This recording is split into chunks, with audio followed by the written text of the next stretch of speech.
What time it is? Yep, it's time for us to be able to read from a collection of bedtime Bible stories for children by Father Homer Rogers, and I want to thank all of you for tuning in again. Now, remember last week when Betty was right next to me, almost safe distancing, you may remember something different had happened to her. Yep, she was a year older from the time you had seen her before. It was her birthday. Well, I don't know, Betty. I think you do this every week so that we can have something different about you. So let's see, at the count of 3, I'm going to see if you'll do something, and then we'll see if people notice. Are you ready? 1, 2, 3. Oh, my goodness. You know what?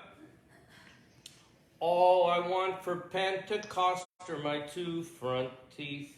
Is that the song? No, it's a different song. But I love it. You look great. Missing 2 teeth there. She's having a lot easier time being able to drink soda with a straw right now. She can close her mouth and do it. It really works pretty well for her. Betty, I'm sorry it's been raining so much around here. Somebody said to me that the month of May stands for it may rain, it may snow, it may sunshine, it may thunder. And so today I am going to read because we couldn't have you driving through all that water today. It was absolutely everywhere. I mean, we already read about Noah's Ark, didn't we? So we didn't need to look at all that rain coming down. But it's all right because today we're still in Genesis. We're in the 11th chapter today, everybody. And we are going to talk about a man who had a name change.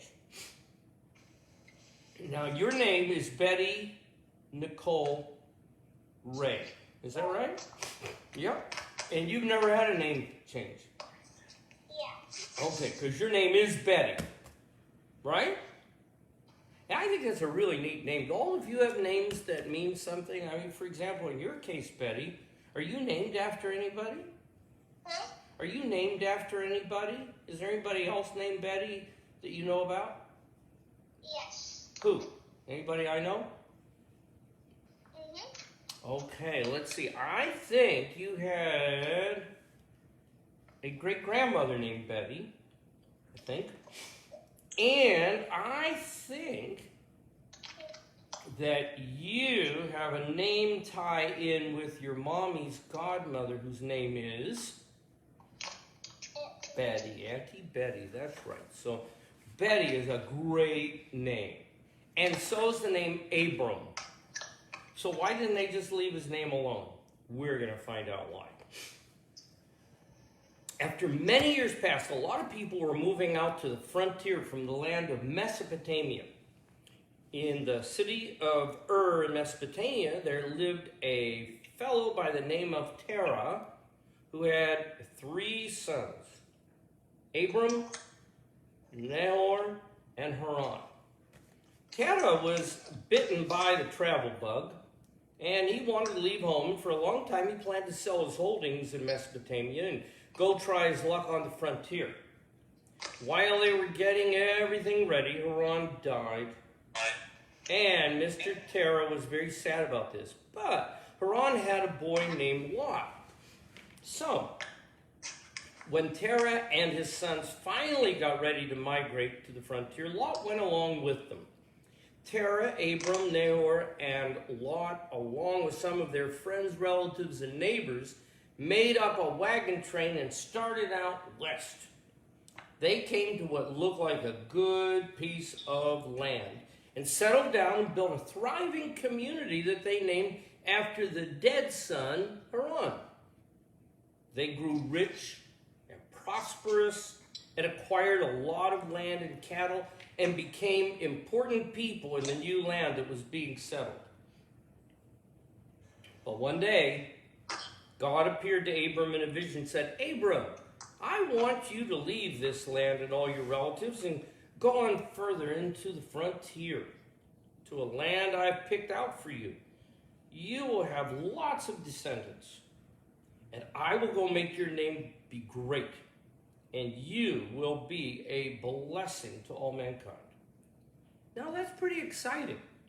So Abram told all his relatives about the vision he had had and invited them to come with him. In the meantime, Terah had died. And Nahor wasn't very adventuresome, so he decided to stay where he was. The young man, Lot, however, thought it was going to be a great adventure and asked if he could tag along with his uncle Abram. Abram said, "Sure, glad to have you." Abram was a pretty important rancher, and he had a lot of cattle. He gathered together all his livestock and all his cowboys and some covered wagons to carry his processions in a chuck wagon, and off they went into the wild blue yonder. Lot also had a lot of stock and some cowboys. Together, they had a pretty big party. Well, they headed out west first, then cut to the south, and then came to the land of the Canaanites, moving down the foothills between the Jordan River Valley and the mountains further to the west. The land looked good, and from time to time they would consult with one another about whether they had come to a place, well, they could settle. But Abram was waiting for a word from the Lord, so they kept on going. Finally, God appeared to Abram and told him, "This is the place." Abram then pitched camp, built an altar, and worshiped God. They were about halfway between a couple of towns called Bethel and Ai in the foothills that paralleled the Jordan Valley. This was the place God told Abram to stop, but Abram must have thought God was really testing his faith, for there was a drought there. You know what a drought is, Betty? It's not what we're having today. No rain at all is when there's a drought. And the land was all dried up, and there wasn't nearly enough grass for all the cattle. They could see it was good land if only it would ever rain again, but they obviously couldn't stay there with all their livestock. Now, Abram heard from some of the local gossip that there was a good market for his cattle down in Egypt. So they all decided to push on and try their luck in Egypt. Maybe they could come to Canaan after the drought was broken. I haven't told you yet about Abram's wife. As a schoolgirl, she had been the most popular, the most likely to succeed, the homecoming queen, and all that. And she was a real beauty. If she'd been living in our time, she'd have been a movie star, a fashion model, or something like that. Her name was Sarai. And everybody that saw her fell head over heels in love with her. Abram began to get worried. Going down into the land of the Egyptians among strangers with such a good-looking wife, he was afraid the Egyptians would kill him so they could take Sarai away from him. So he did something foolish and cowardly too. When he got to Egypt, he introduced Sarai to everybody as his sister. Yeah. Sure enough, the king of the Egyptians, they called him the Pharaoh, fell madly in love with Sarai and began to court her. Having told such a big lie, Abram was stuck with it and didn't know how to get out of the mess he'd found himself in.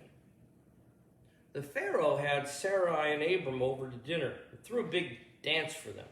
The Pharaoh even began to shower Abram with gifts, like pedigreed cattle, fine horses, a gold jewelry, a beautiful saddle and such, and so much so it began to get embarrassing.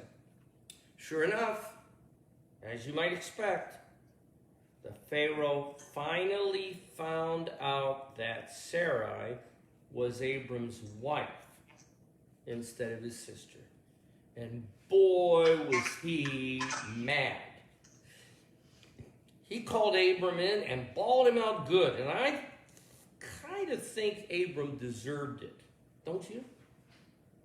He told him to take his wife and get out of the country before he lost his temper and did something for which they'd all be sorry.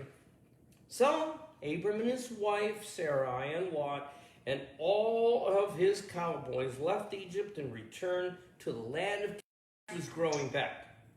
So Abram and Lot settled down to ranching. After a while, however, both Abram and Lot had so many cows that there was not enough grazing land for both of them. And Lot's cowboys and Abram's cowboys got into a nasty fight over a watering place. Abram knew that would never do, so he called Lot in for a conference and told him to choose what land he wanted. And Abram would move his herd somewhere else. So Lot looked the country over and selected the best grazing land for himself, the fertile, well-watered land down in the valley. You know how it is. When you have two apples and offer your friend one and give him his choice, he's liable to take the best one. And there you are left with the little one for yourself. That's the way it was with Abram. There really wasn't much he could do, being a gentleman, but to offer Lot his choice. Lot chose the valley, so they held a roundup, and Abram gathered together all his cattle and moved them back into the hill country to the west. But God appeared to Abram in another vision and said, "Don't you worry, my good friend. One of these days, all this land will belong to you and your descendants. You have my word on it." So Abram moved his camp to a place near the town of Hebron and started ranching in that area and built himself a chapel where he could worship God, because Abram was very religious. Just like our own pioneer ancestors were constantly threatened by Indian raids, the people of Abram's time also had to be on the lookout all the time, because there were wild tribes that would go on the warpath every now and then. And sure enough, after Lot had settled in the Jordan Valley, a bunch of renegades from 4 different tribes under the leadership of a war chief named Chedorlaomer, whoa, what a name, huh? Invaded the land. They went around burning and killing everything and everybody that got in their way. The 2 main towns in the Jordan Valley were Sodom and Gomorrah. Can you say that one? Gomorrah. Go ahead. Gomorrah. That's it. That's a tough one. These 2 towns, together with the towns of Admah, Zeboim, and Bela, formed a posse to go out and fight Chedorlaomer. They came into the valley of Shinar and got into a big fight. Chedorlaomer gave them such a licking as you never did see. That left the towns undefended, so Chedorlaomer and his renegades took over the towns and stole everything that was loose and carried off all the people as captives, including Lot and his family, who had taken refuge in the town of Sodom. When they heard that Chedorlaomer was on the warpath, one of the survivors of the battle came to Abram and told him what had happened. Abram sent around to all the neighboring ranchers, and they quickly formed another posse to go chasing after Chedorlaomer to see if they could rescue Lot and the other captives. Altogether, they had 318 fighting men. They picked up the trail of the renegades and chased after them and finally caught up with them at a place called Dan. With Abram leading them, they planned their tactics very carefully, because old Chedorlaomer was tough, really tough. So they divided into 2 forces and waited until after dark, and at a signal swooped down on Chedorlaomer's camp and took him by surprise. Well, sir, it was a complete victory. Chedorlaomer was killed and his men took to the hills and all the booty was recaptured, and the prisoners were freed. When they all got back home, the mayors of Sodom and Gomorrah came out to welcome them, and in gratitude offered to let Abram keep all the loot that they had retaken from Chedorlaomer. Abram, however, said he wouldn't keep as much as a shoelace for himself, and that everything ought to be returned to its rightful owner.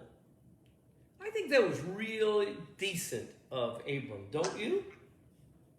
Well, the capital city of the whole country was a town called Jerusalem. Heard that before. Which was inhabited at that time by a lot of folks called Jebusites. Jebusites.